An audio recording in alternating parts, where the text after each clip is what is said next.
Atkinson. I'm a professor. I'm chair in Inclusive Societies here at the Department of Urban Studies and Planning. My research is really about how cities as spaces kind of express social inequalities. So I'm interested in issues like segregation. I've done research on things like gated communities, gentrification and displacement in cities like London and Sydney. And most recently, in fact for the last 10 years or so, I've been doing research about the super rich, how they invest in cities like London and the kind of problematic consequences that have emerged as a result of that. So things like money laundering, criminality in terms of financial crime, empty homes.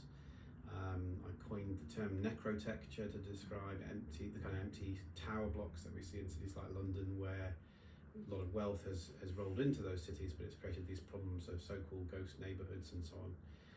So I wrote a book about that called Alpha City, which was talking about not just how the rich have negatively affected the city in general terms, but also how they are linked to the poor in the city. So things like estate demolition, welfare, the kind of withdrawal of welfare support and so on is all part of this general picture of governments and so on looking to the rich as some kind of saviour for the city at the same time as the poor are really suffering. So I'm really interested in I'm not just interested in the rich because of, let's look at really expensive homes and so on. I'm interested in how that is mediated through the property market and generates real problems for the poorest and even the middle classes actually in cities like London.